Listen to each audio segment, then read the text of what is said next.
में ये होटल 5 मंजिला जो होटल बनाई थी महेश जोशी के जो मिलने वाले कार्यकर्ता थे, उसके पास तो पट्टा था, निगम का पट्टा दिया हुआ है। महेश जोशी जी मंत्री के पास में इनकी मां गई, उसको ठोकर दे करके उसको बाहर निकाला गया।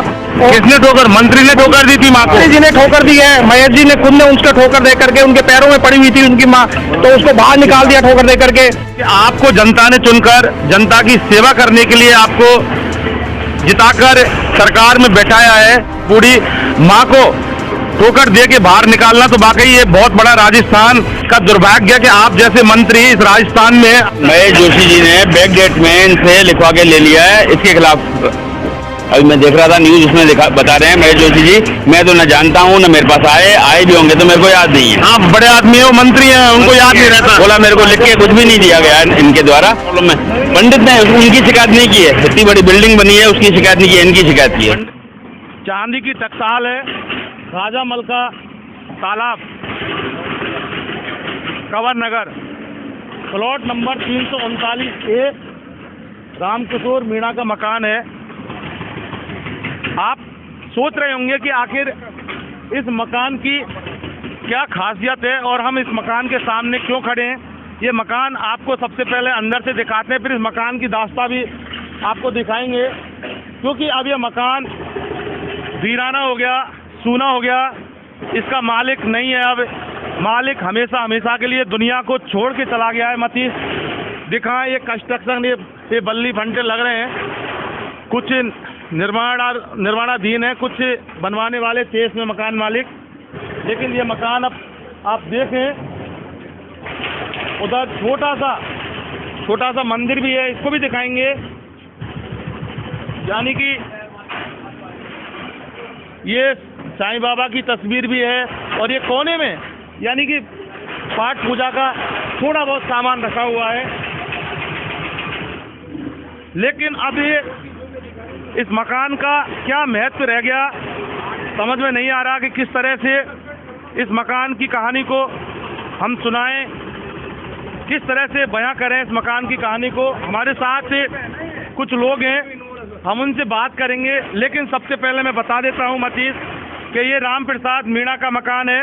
राम प्रसाद मीणा वो शख्स जो चाय की दुकान चलाते थे और सिस्टम और सरकार से और रसूखात से प्रताड़ित होकर उन्होंने आत्महत्या कर ली, क्योंकि उनका ये आरोप था कि ये जो मकान है इसको बनाने में रोड़े अटकाए जा रहे थे रसूखात लोगों के द्वारा।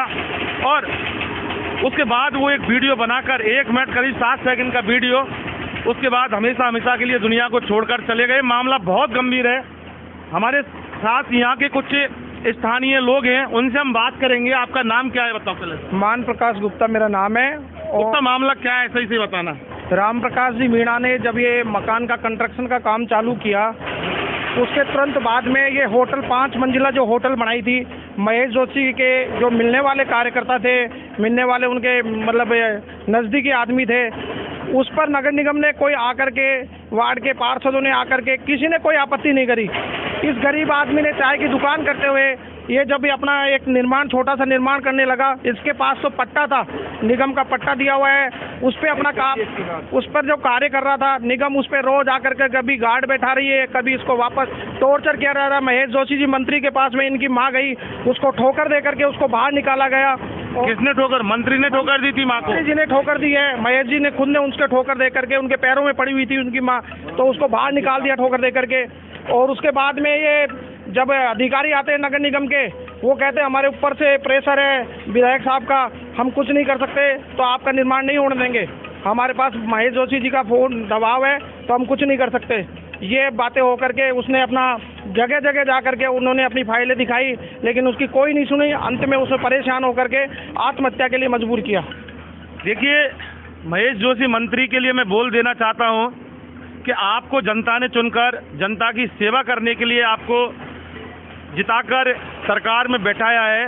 और अगर इस तरह से अगर आपकी काम होते हैं कि गरीब जनता को प्रताड़ित करना और बूढ़ी माँ को ठोकर दे के बाहर निकालना, तो वाकई ये बहुत बड़ा राजस्थान का दुर्भाग्य कि आप जैसे मंत्री इस राजस्थान में हैं। आगे बताएं कि ये मामला कोर्ट कचहरी का भी लगता है, ऐसा सुनने में आया कुछ। हाँ, इन्होंने निगम में गए, कोर्ट में इनका मामला चल रहा था, लेकिन ये जो मंदिर है मंदिर के ऊपर जो निर्माण का है ये पूरी तरीके से अवैध था। जब सीएम साहब को इसका पता चला तो सीएम साहब ने उनको आदेश दिया निगम के अधिकारियों को कि 24 घंटे में इसको ध्वस्त करके और बिल्कुल इसको समाप्त कर दें यहाँ से। यानी सीएम साहब को जब पता लगा तो रामप्रसाद ने आत्महत्या कर ली ना। आत्महत्या करने के बाद जब सीएम साहब के पास में बात पहुंची तो उन्होंने तुरंत निगम की बैठक ली। निगम की बैठक में अधिकारियों को बोल करके, और बात भी कब पहुंची?